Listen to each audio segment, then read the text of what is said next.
believe the Lord wants to say, does my word not stand forever?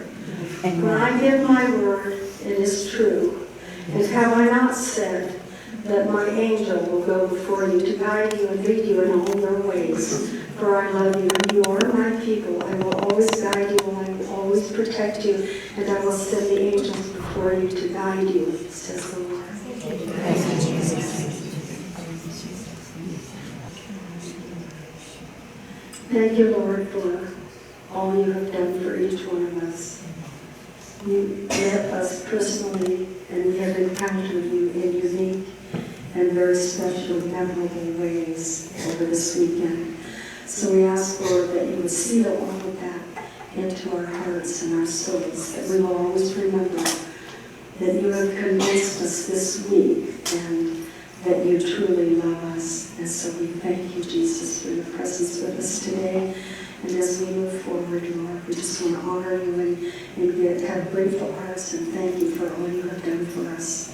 In Jesus' name we pray. In the name of the Father, and of the Son, and of the Holy Spirit. And from the bill, if you will, then come on up, and then the Lord might bear it will come and get us. Now we're talking today a little bit about the angel. We talked about being empowered by the Holy Spirit, empowered by the Father, empowered by the Son, and empowered by the saints. And today, we're wrapping things up and we're going to talk a little bit about the angels. How are we empowered by the angels? Every other day, every second day, I go out for a run at Providence College. And just down the street, about a mile and a half down the street, there's this parish called St. Augustine's Parish. And I run by it. And it has a little school right attached to it. It's a well-known school. It's a very good school. And right out in front of the school is this huge statue of an angel, with big wings in the back. And I think to myself, what a beautiful, beautiful image that is. If I were a parent, I would put my kids in that school. It's beautiful. In the back, on the side of the school, you have your church, you have your school, you got your angel right there. And then off to the side and in the back is the parking lot where the children play. And so the children are all playing ball, and I'm thinking, man, what a beautiful image that is of the angel protecting our children as they go to school each day. When I was living in New York City, I used to go up to the Bronx, which was about 111th, 112th Street, and I would go from the subway because there was a nice track out there. You could work out on the track. And on the way to the track, there was a school called Guardian Angels. So anybody from that area would know the school. It's still open. Again, filled with children. And I always think, wow, the Guardian Angels looking over God's children. Now, of course, I'm building up to the real important one. Now, in Rome, there are two major seminaries that train all the kids who go to school, all the seminarians from the United States and other schools. And one of them is run by the Jesuits, called the Gregorian. And then there's the other one, which is run by the Dominicans. And it's called the Pontifical College of St. Thomas Aquinas, or known as the Angelicum. So we have these two major schools. Everybody wants to go to the Angelicum College. We only have so many schools. So there's the Angelicum, and it's called the Angelicum. It's kind of like a nickname because St. Thomas Aquinas, the namesake of the school, is known as the Angelic Doctor because he wrote so much about the angels, which was very little, actually. Very little. But he wrote more than other people did. So I thought today, since I'm the warm-up band here for Common I'm going to share with you just a couple of reflections on the angels. So I went to look and see what the Angelic Doctor had to say about the angels. And I thought I would share these with you. Okay? You don't have to, take notes or anything. It won't be a test or he says there are three main purposes of the angels. Well, first of all, he says angels are spiritual beings. So they don't have bodies. So when you die, or your children die, or anybody, you don't turn into an angel. That's just a nice image, for children. We're going to stay human. But the angels are spiritual beings, and they have a will. They can choose between right and wrong, and they have an intellect, so they're rational creatures.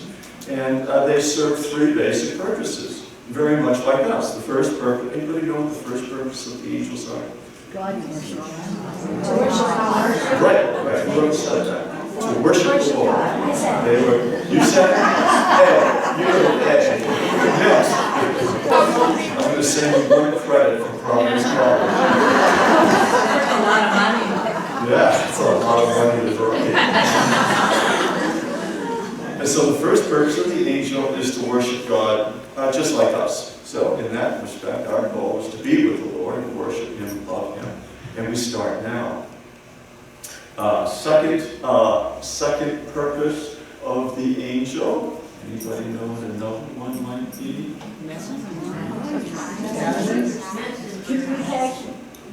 Well, that's the third.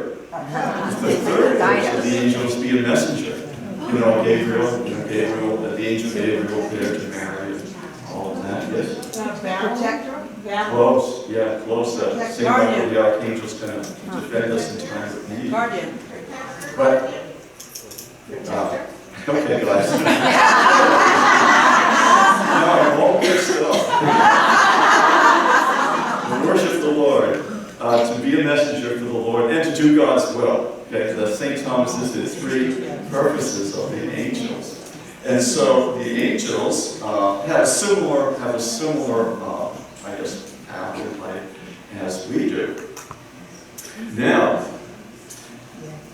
the angels serve the Lord, and St. Thomas says, and I believe him, that at birth or at the moment of our creation, I guess we could debate that, the moment of conception or the moment of birth, one of those times, each of us are assigned one angel. I think I'm assigned two. You're assigned an angel. And that angel is assigned to you to accompany you for your trek through life, your journey to the Lord. And the purpose of the angel that the Lord gives to you and to me is to protect us along the path. Because St. Thomas says the path upon which we walk is very, very dangerous. It's like that road. It's a very, very dangerous road in life. And we all know that. We experience that. That's where the Good Samaritan found the man. Well, that's us. We're on a very, very dangerous road. And so we have the help of each other, the community of saints, and we also have the help of the angels. Now, as I was reflecting on that this morning, I was thinking, but bad things still happen in a way to us. You still get hurt, get into accidents and all of that. And, the Lord reminded me this morning that the angels don't take away all of the problems in our lives any more than Jesus takes away all the problems in life.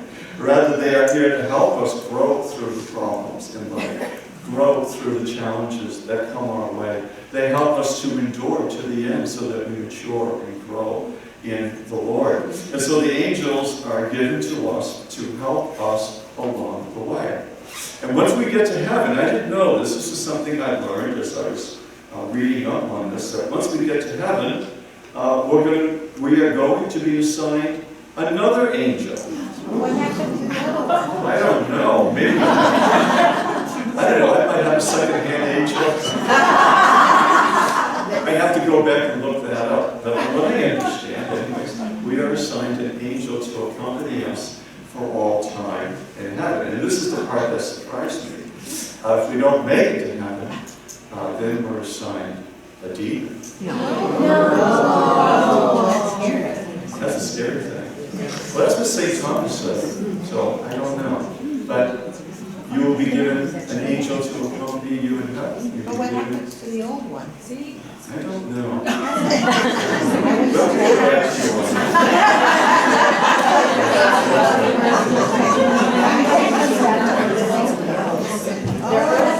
I have never been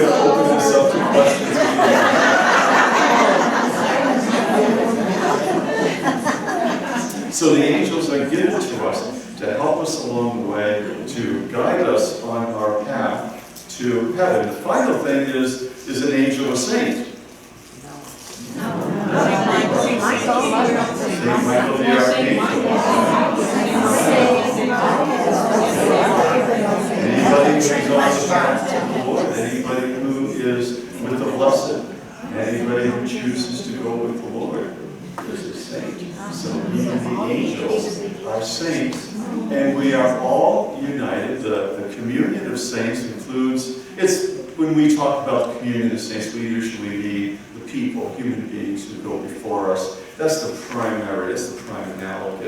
But then the angels are also included because we are all united by a common love for God and a common journey to the Lord.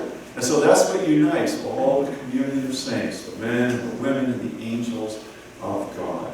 And so that's my little reflection for you today. Let us give thanks to the Lord for the beautiful angels He has given to protect us.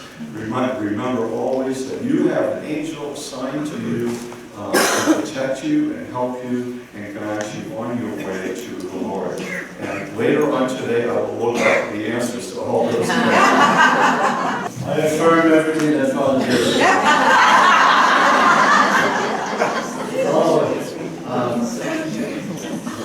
I'm here to talk about the California Angels.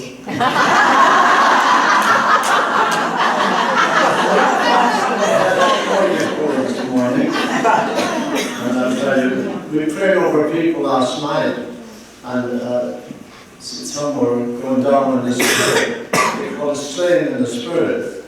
But with mine, nobody went down, but two. Father Crowley is one of the brothers in our congregation, Father Pat and Father Mike. And so people say, well, Father Pat knocks him over. Father Mike makes him cry.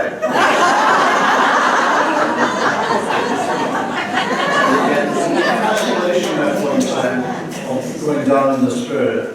And so years ago, I prayed with this woman, and when I was finished, and it was a long healing service. It was about from 7 until I was going to my car at 11:15. And this lady appeared, and she said, "Can you pray with me?" I said, "I prayed with you inside." And she said, "I know, I was the second one you prayed over, but I didn't go down. And I had to go down." And I said, "Okay." I said, "But this time you don't mind if I push you a little?"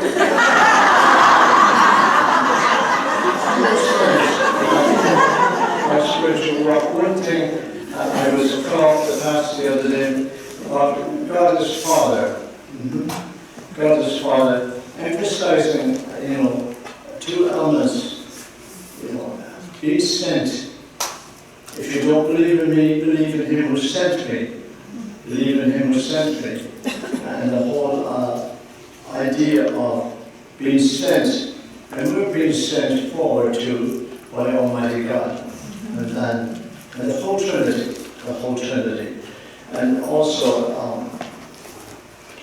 what does God want us to be happy? Yes, yes. I told you all this, so that my joy may be in you, and your joy may be complete. Joy is internal, happiness is external. Happiness is a nice bowl of ice cream. But joy is from the inner strength.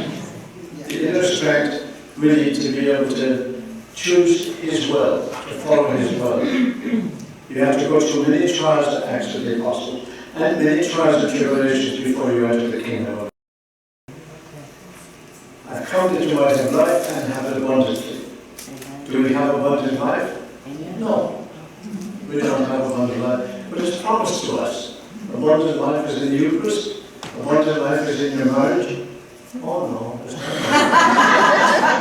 Abundant life, it comes from the interior outward. When we're slain in the Spirit, that's an outward expression.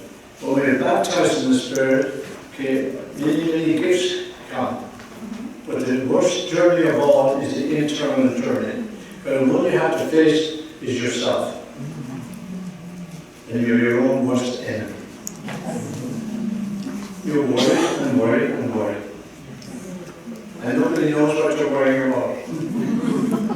Everybody can tell you, I know what you're going through. Liar. Only you and the Lord knows that. So we come to the angels. There are 9 choirs of angels. 9 choirs of angels.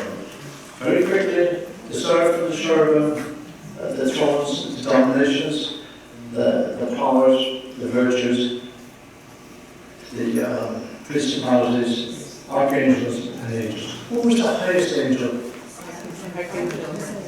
Michael, no, Lucifer. He was the highest angel of all. Lucifer. Lucifer. And now he's warming himself. The seraphim and the cherubim and the thrones worship the Lord. Book of Revelation. Holy, holy, holy is the Lord. Holy is the Lord God of Sabaoth. That's the principal function. Okay? What is different between the angel, the seraphim, and the virtues and the dominations? They have 3 more wings. They have 6 wings altogether. And wings, the higher the angel, the more wings they have. And then you get mileage plus. The function is to praise God. To praise God. And we don't know, well, we do know, because we imitate those angels. How do we imitate those? We didn't know. Your prayer and praise. That's what those angels do. And the second group of angels, okay, the dominations, the powers, and the virtues, they directly are involved with our society, trying to make the church a better church. They fail miserably. That's what we've looked at in the past 10 years. But that's their duty, that's their function, to communicate what the first angels are praising, they communicate that to us somehow or other, and to be aware of the whole sense, what they call dominations, to dominate their culture, okay, to empower us with really God's thoughts, what God is doing, make us aware of what God is doing. And sometimes that's the most difficult thing, because, if you're like me, I'm always right. We think we're right all the time. Rather than seeing, maybe God is showing us something. Some years ago, I think I shared that with you at one time. I was at the airport in New York, and they changed the gate on me. And I had to run. That time I could run. And this big tall man was in front of me, and I said, "Excuse me." I said, "Excuse me?" "Excuse me." And his wife said, "He's deaf." Would I learn from that? Of course I would. I was in Ontario, taking a shuttle, and this couple were rooting in their car. And somebody else was there with them. And I said to the shuttle driver, "Are they blind or something?" And they were blind. How often does it take an angel to sort of shake us up until we recognize what God is doing? And that's the principle of duty. The dominations are called out purposely, and they empower us, and they lead us to virtue. The virtues do what the dominations teach them.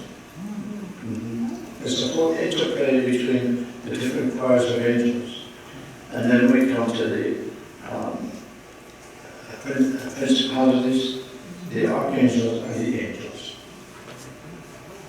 It's my belief that little kids under the age of 2 can see angels.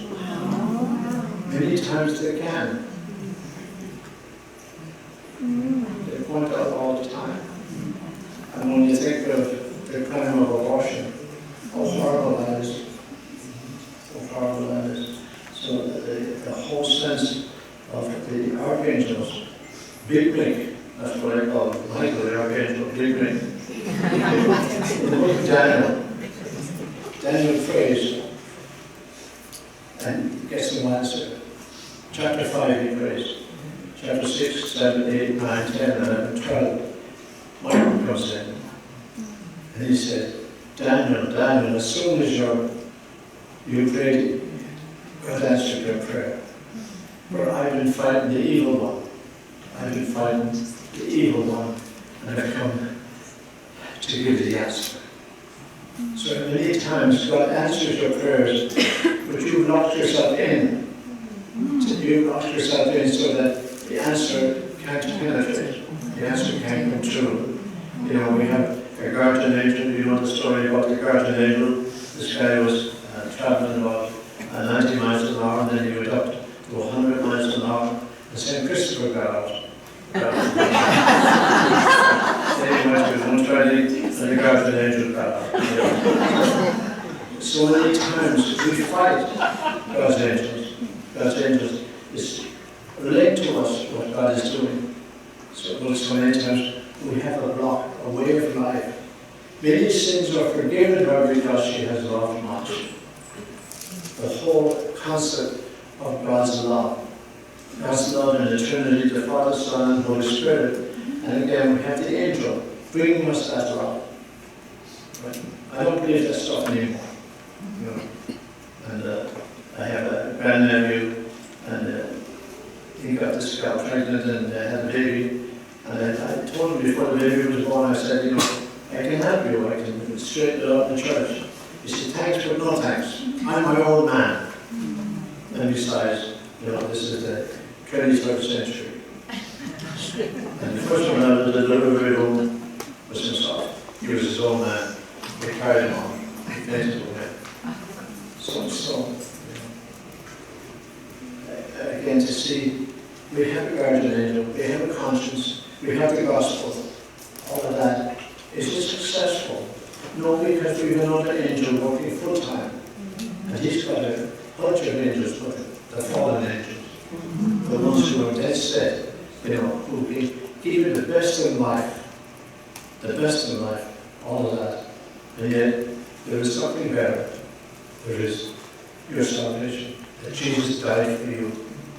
Because God loves you. Do you know that God loves you? Yes, I do. What's your experience of God's love? What's your experience of God's love? And you have to begin to see. I remember my father, God rest him, you know, he killed himself. He smoked and smoked and smoked. His heart gave out on him, and he was into it. And he was there for 2 years. And I was leaving, going to the States, going to America. And discovered later was the States. And I was at the end of the street. It was 4 in the morning. We were going by boat. And I looked back, and he was long johns that were white. You could see him at the door. He was waving goodbye. So I waved at him. You won't see him anymore. But he was the youngest father of all the seminarians. You won't see him anymore. It's just a feeling. I was right now. I never saw him again. I never noticed he was sick. I got a letter from my mom, Christmas card. Everything's fine, Dad's fine. He died 2 days later. I said to Mom, why did you tell me? You see how the road works? She said, he would let us. The whole locality, because we lived in the street with all the houses were joined together. He said, no, if he's leaving, it's his choice, but not because of me. That's the Father. That's the Father. And again, the angel, because I wanted to go home to bury him. I said, no, you have no permission. Can't go. Why? Because all the other seminaries would want to go too when their fathers died. I said, well, I only have one father. And they said, no, you're in training. Wait a what? So to begin to see the wealth of information and history we have in our church, nobody can imagine. Nobody can imagine. One very important element was pointed out to me the other day. The Irish suffered 1,000 years of persecution at the hands of the British. When they did that, their faith thrived. Their faith thrived. They were brutally. There was a lad of 18 summers, Kevin Barry was his name, and he was hung. They would call on the phone in the morning. There wasn't that many phones in Ireland. They would tell they would call the 12 o'clock at night, your son will be executed and gone. No concern. But when we're persecuted, our faith thrives, our faith grows. Our faith grows. Why does it grow so quickly in the early years? Why? Because they were persecuted. They were being thrown to the lions in the arena. They were being crucified. The faith was strong, very strong. What happened to the Filipinos? Their faith is strong. When they come to this country, they want the latest equipment. They want this, they want that. Same with the Irish. When they came, there was no Irish in his apply. And then they got into jobs like firemen and police officers, and their faith dropped. The same with the Mexicans. Strong faith, strong culture. We have it in our church, and it's the care of the angels that protect us. The communion of saints, all that Father Patton just spoke about. That's our heritage. Live your heritage, but live it by the grace of God. Live it by the grace of God. We have a guardian angel. The guardian angel does work. In fact, he's the one that works more than any of the other angels, because he's in charge of you. And to pray, angel of God, my guardian there, guard us, Lord. Stay you at my side, to light and dark, to rule and guide. Amen. To guide you in all your ways. So, people don't know that they have guardian angels. People don't know that, St. Raphael, the book of Tobit, chapter 5,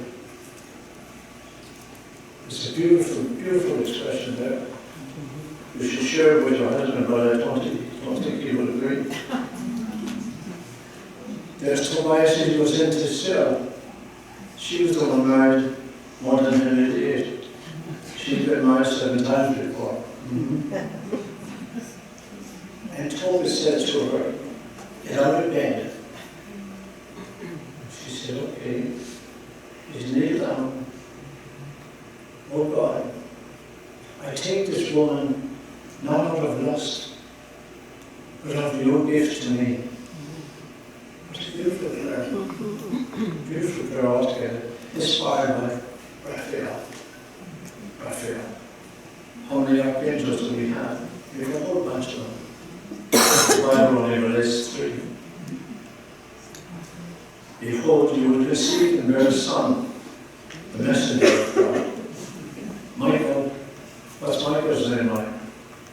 He's called after me. Who's like unto God? Who's like unto God?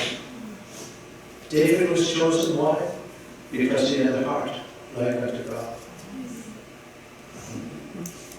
Raphael, Gabriel the messenger, Raphael the healer. So angels play a much more important role in our lives than we give them credit for.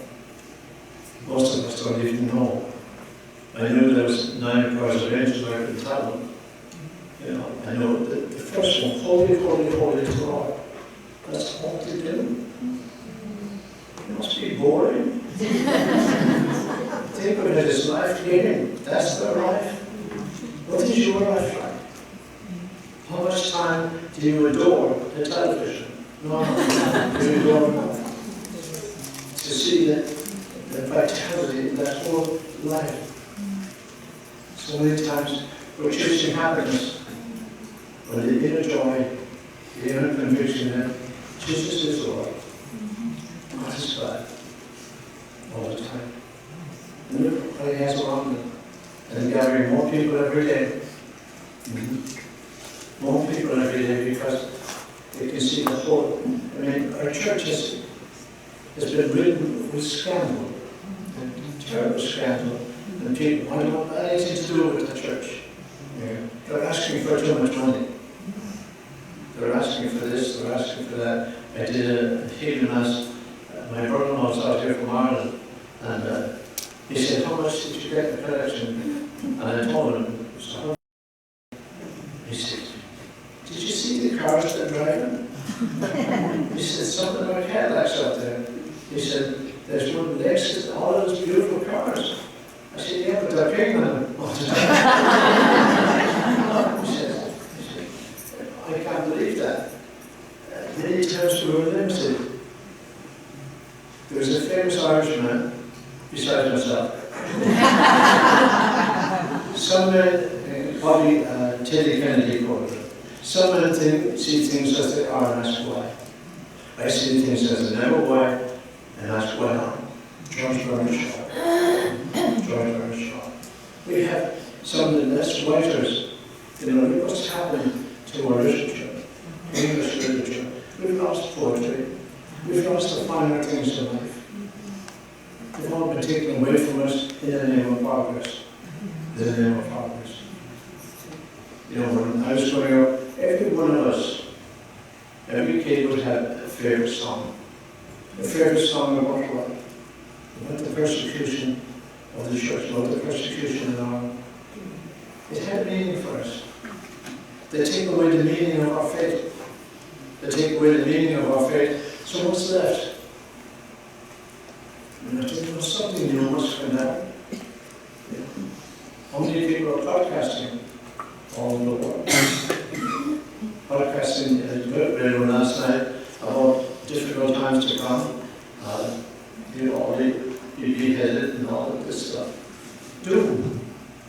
And Jesus said, I have gloom for you. I have a happy time for you.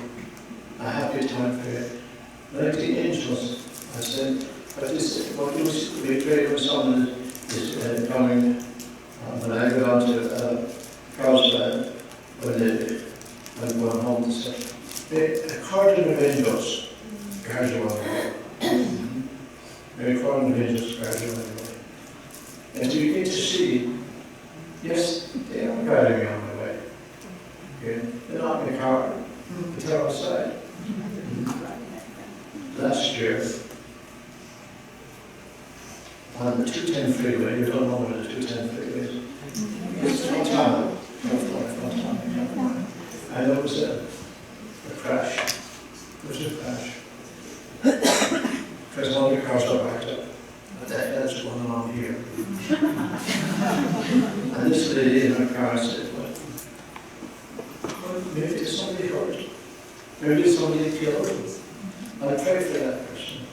And she prayed for that person. And traffic was resolved and they moved on. 2 weeks later, knocked at the door. This man was there with a bunch of fraud. He said, you don't know me, but I know you. He said, I want to thank you. I was the man in the accident. He said, it was noon. The whole freeway was black, dark. Except for your car was this up. He said that I had an out-of-body experience. I remembered your license plate. We need to see what the angels are telling us. What the angels are communicating. I don't hear from God. I hear from the angels. But it's not God. And begin to see, who brought you here? Your Lexus. Your car. Just barely brought me here. That was a question. That was a question. And it means that, you'll invest. You'll invest this weekend. Don't just keep them pictures. Just be those picture.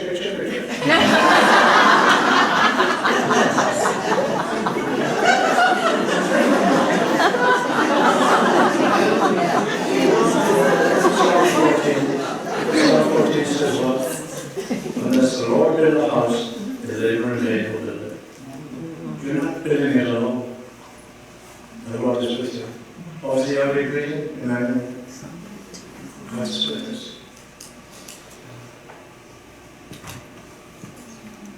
And the California angels. Again, I commend you for attending the retreat. I know it's a call. It's a call. And that call is on where do you go from here? You cannot rest on your laurels. You cannot rest and say, it was a good experience. Yes, it was. It was a good experience, but there's more to come. I have 4 little principles I'll leave with you. What got you here won't get you there. God isn't finished with you yet. God has a plan on your life. And it's not so much what you plan for God, it's His plan for you. And do not be hampered by the sins of your past. You remember them well. 7 times in Scripture God says, not only do I forgive, but I forget. Amen. God has taken us and gave Him a load to get back and put Him on. So again, it's an ongoing, it's a journey. The journey to spirituality, that's what I said last night. We need sort of a deeper call. What Women's Christian Fellowship does, we take what motivates it. The Spirit of God motivates it. The power of the angels motivate us. The God Father, the whole theme of the retreat, empowered. I would like to maybe change, well, empowered is a good word, but enlightened by the Spirit. Because you can be empowered and be paralyzed. But enlightened, again, it's just a equivalent of words, not what they call. So again, I thank you. I thank God's Spirit for bringing you here. And I look forward to you coming back again. Amen? Amen. I'd like to invite Father Pat to come up and give us reflections on the retreat, and then Father Bill. As the retreat comes to a conclusion, and I think probably the team and others probably begin thinking about next year, and the planning starts to work right away. So I wanted to make a suggestion. First, just a few minutes ago, Father Bill was sharing with me that he was quite sad because each year he's not invited to wade in the water.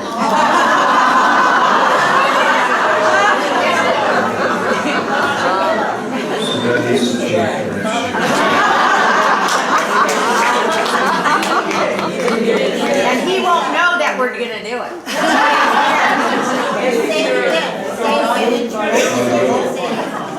I said that if you planning next year, you would whisper to me just a few minutes ago that you were sad because you have not been invited to wade in the water. So, let that change for next year. One of the realities when you go on a retreat, we kind of focus in. When I was telling people in my parish about coming to this retreat, they asked me, well, what is it about? And I said, it's about power.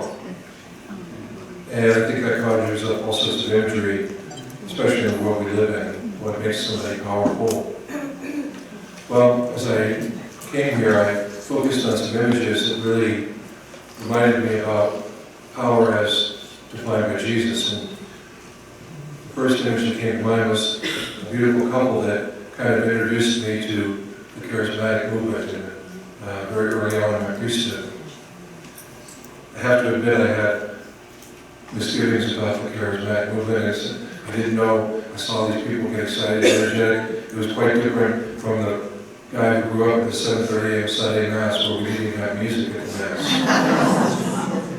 But this beautiful couple named Glory and Ann, his wife, I got to know them in one of my parishes, and one of the very dramatic moments of my priesthood was when I got a call that they had been in a car accident. And I went there to the scene of the accident, and then I went to the hospital, and Ann was actually fine, but Lori was very seriously hurt, and he was older, so it was really doubtful whether he was going to make it. And so we prayed and kept it, and he was in the hospital for a couple weeks, and he actually came around. It was really almost a miraculous thing because it was very much doubted whether he was going to survive. So we slowly got back to good health, and when he came back to health, a few weeks after that, his wife Ann passed away from a heart attack. Oh, wow. And I remember Lori telling me, he said, I lost all my kind of meaning in life. He said, I don't understand why I didn't die in the accident, why Ann was taken from me. And he had all the questions, and he had all the different things, and he almost seemed kind of rudderless and thinking about, well, I feel kind of useless, I'm just going to wait out my time, whatever God has left for me. Well, we plugged Lori into a very kind of seemingly insignificant role. We wanted to keep him active, and so he became kind of the person who would be sacristan and altar server for all the funerals we did at our parish. I joked with him, I called him the designated mourner. He went to funeral masses in English and Spanish and Vietnamese, and he made such a difference in people's lives. And it probably very people noticed him, at least that's what I thought. When Lori was taken home by God, he had one of the largest funerals I've ever seen, and the number of people that showed up. You see, power isn't about getting noticed necessarily. It's about making an impact. And there was a man who thought he was going to be insignificant and nobody would ever really pay him any heed. But when he got plugged into where God wanted him to be, he made a difference in a huge amount of lives. And he kept on being a charismatic, and a lot of the songs, long before I ever got connected to WCF, I already knew the songs, thanks to Lori and Ann. Second image I have is, we often talk about power being strength, the world's definition. I don't know if it's a kind of a Confucius saying or kind of story, but I've used it before where it's a story about a man walking along a road and a much larger man jumps out of the bushes and has a sword in his hand, and he says, I'm going to rob you, but prepare to die. And so the man along the road said, well, before you do your duty, can I make a request? And the man with the sword said, okay, what do you? He said, every man deserves a final request before he dies. And so the man on the road said, can you take that sword and can you knock that branch off the tree? And the guy goes, well, that's a crazy request. He said, of course I can do it. He takes the sword and cuts the branch. So he says to the man on the road, he said, don't you have any other request? What's so big deal about doing that? And the man on the road said, you think you're powerful because you can destroy and kill. If I were to give you a request, my real request is, my last request, put the branch back on the tree. Because real power is about healing. Real power is about restoring. Real power is about creating. I think that's really what we've been talking about all weekend. It's is tapping into the power that kind of goes against the argument that the world would make.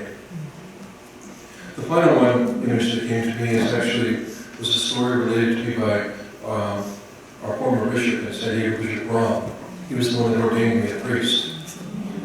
And he loved to tell stories about his experience when he would meet the popes or Mother Teresa. He has great stories when he met Mother Teresa. One of the stories he told me is he had gotten close to St. Pope John Paul II's secretary, Stanislaw Divic, a Polish archbishop at the time.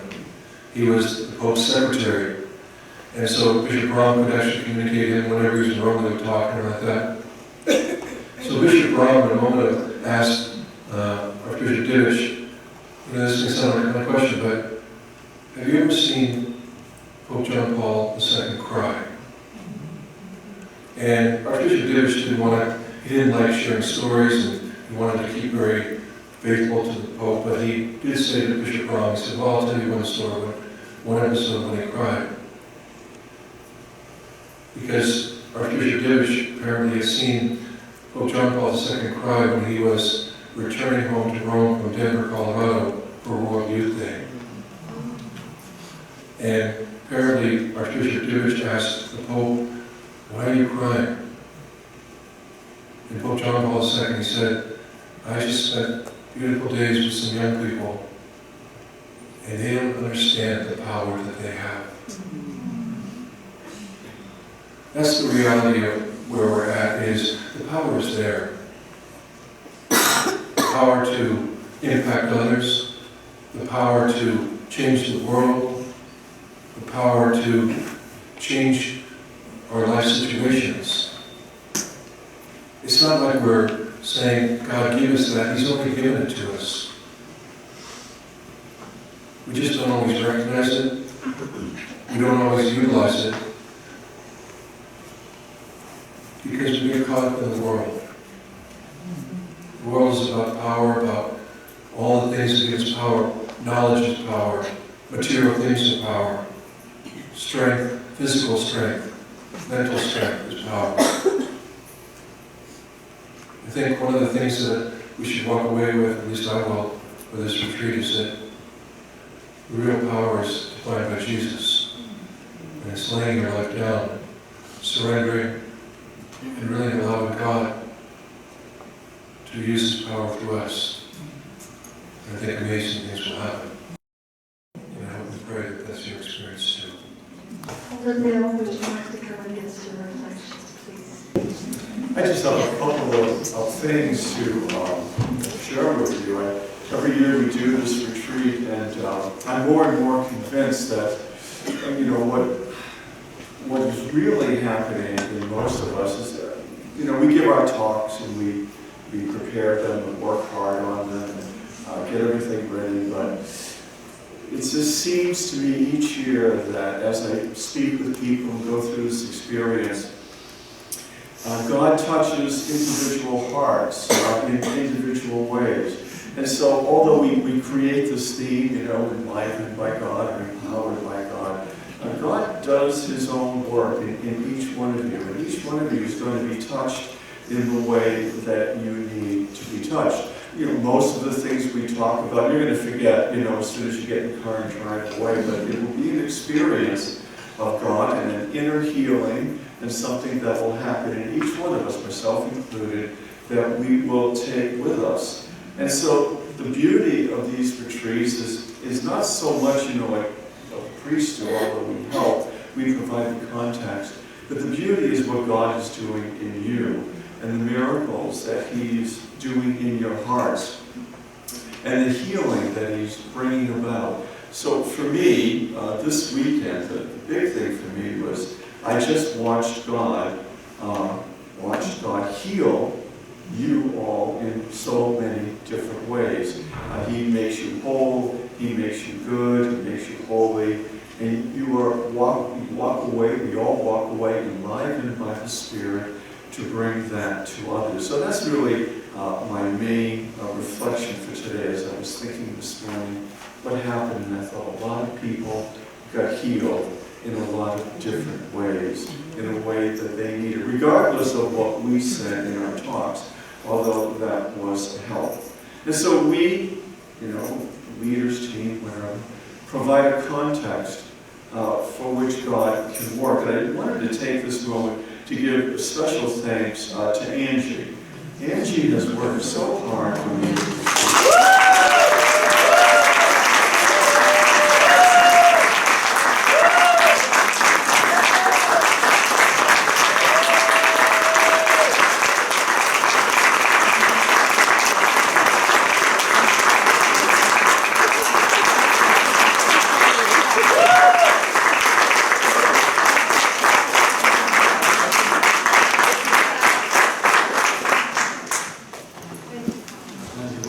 Year after year after year, people have come to these retreats, they've been transformed, and they've gone home, and I've always told people, the reason I come back is because I get more out of it than most people do, all of you, but you are the pillars of the church. You probably don't see it the way us priests do, but you are the pillars of God's church.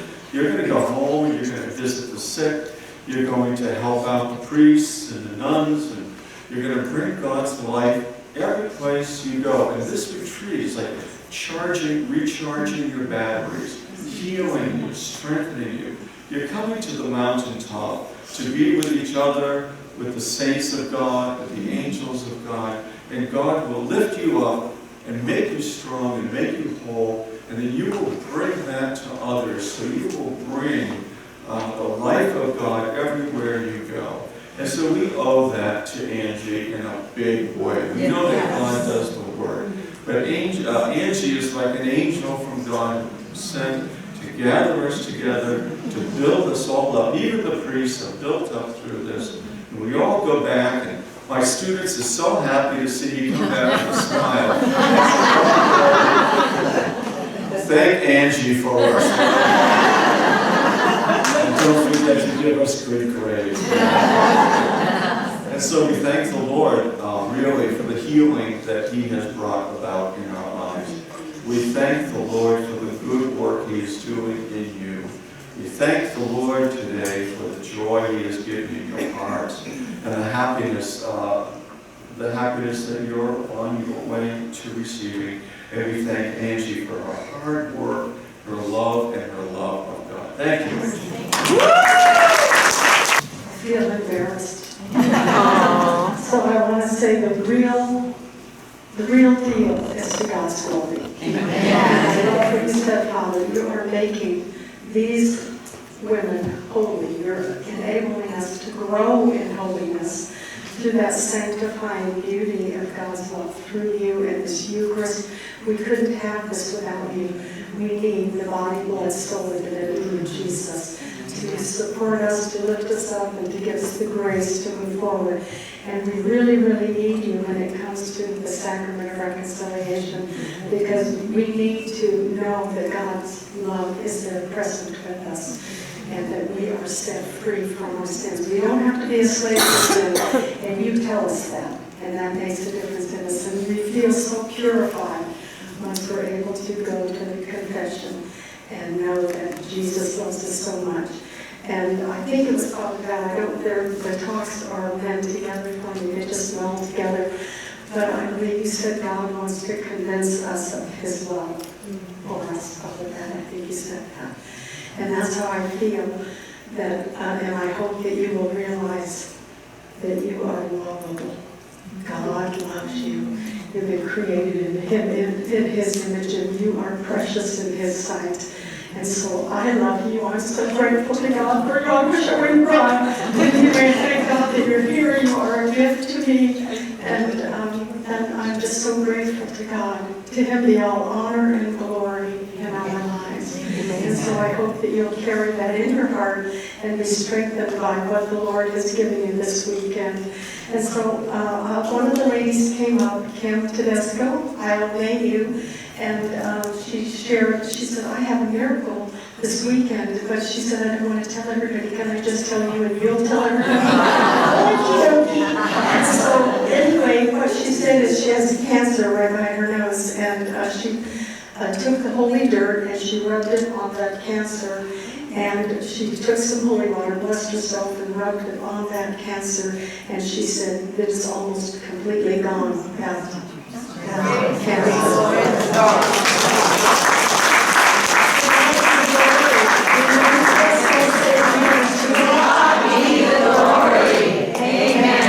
Amen. And I understand Mulcahy would like to give a testimony. Would you like to share? How? Now. Hi, hi Paige. We love you, Paige. Love you, Paige. Yes, I was writing some of my testimony. I don't have it all figured out yet, what I'm going to say, I'm going to let the Spirit guide me in this, but I think where I'd like to start is that I'm someone who wasn't raised in the church, and I'm someone who has kind of describing my faith journey as me being on this peak of a mountain, right? And that I've had to overcome so many trials that I now know where God putting these trials in my way to reach out to me to say, please come take my hand. I want to have a relationship with you. And only now that I'm at this peak can I see that these rocks and these trials that I've been through are so tiny now that God's taken that away from me. And He's saying, you see, like this, look at this view. This view is beautiful now that I have a relationship with Him. And so I'd like to describe some of those trials with you. So the first notable trial that I can really imagine was when I was 10 and I was diagnosed with absence epilepsy. And there was a period in my life where from 9 I was going to school, and I was always a very, very bright child. So when I would get really horrible test scores and I'd go back to my parents and I'm like, I don't remember learning that. I don't remember. And my teacher would describe me some days and be, Paige is normal. No, she came to school one day and she's just completely zoned out. She can't remember anything. She's not, she can say our names, but I was told by my teacher, this is her accounting what I would do. I was told one day to get my typing folder, right? And go to the typing lab. And I go to the typing lab, walking in line, sort of following with my English folder. So that wasn't what she told me to get. All right, Paige, please go back and get your typing book. I go back and I get my math book, right? So it's just, they couldn't figure out what was going on with me. So I go through a year, this unknown period in my life, where I'm going to doctor's visits, I'm getting MRIs, EEGs, spinal taps. They didn't know what was wrong with me until they had to recognize that I was in one of these episodes, and they actually hospitalized me when I was 10, and I remember just going in and out of consciousness and not understanding until I woke up. I just kind of snapped up, and they had answers because the doctors had to visualize me for 24 hours, right? And so thinking about that and thinking about this time in my life and this trial, it really, from a young age, impacted me. It labeled me as different, and not different in a good way, in a way that God is, we see God puts differences in our lives so He can distinguish our beauty. But the way I saw my differences was undesirable and like an outcast. And so that was my first trial, and I was able to, in high school, I was able to kind of say, yeah, I grew out of it, thank God, right? I grew out of it through doctors helping me and prescribing me the right medication and hope and family. But, really, it stemmed this root of insecurity in my mind that I was different. And so kind of that leads me on to my second trial. I've kind of surpassed this and walked up this mountain. I've gotten over this disability, but it's left an incredible mark in my mind, right? And so I get into middle school, right? This is elementary school, now I'm in middle school. And I'm overwhelmed by this sort of sense of conformity. We're all going through this time in our lives where we feel like we need to be someone, we need to fit in, right? And to me, I never fit in because of this, right? And so I kind of changed myself to fit in. That's not who I was. And people took advantage of that. They saw my vulnerability and they started to bully me. And so that's my second trial that I'd like to describe to you guys. I mean, 3. Okay, 1 more minute. Okay, so I mean, I was bullied because, you know, I was conformity pressure and I wasn't acting like myself, you know, and then I kind of came out of it. There's a lot more details that I'd like to describe, but I came out of it and I realized that that's not who I am, and I need to stand for who I am, and people are going to like me, people are not, I don't care, because I always have God on my side. And so then, the last thing I'll talk about is family. And so, my family, I come from a family that shows love in a very funny way. I love my family, deeper than any roots. But it's always hard because all of you guys are talking about lies that Satan put in my head and lies that I've been fed. And I feel like sometimes those lies have also stemmed from unfortunate things that have been in my family line. And because of that, and surpassing that, and walking over that trial, and finding this new faith family, I really do feel like this is where I'm supposed to be. And now that I've climbed all of these little trials, I can fully see how beautiful it is that I overcame them, and beautiful that God has been able to give me this relationship. So.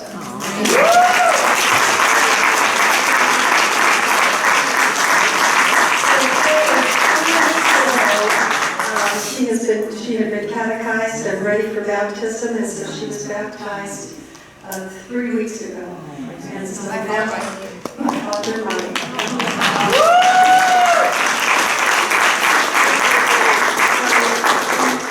So she's been you're just starting that journey with Jesus holding your hand, and you've always had a guardian angel. So here you go. God bless you.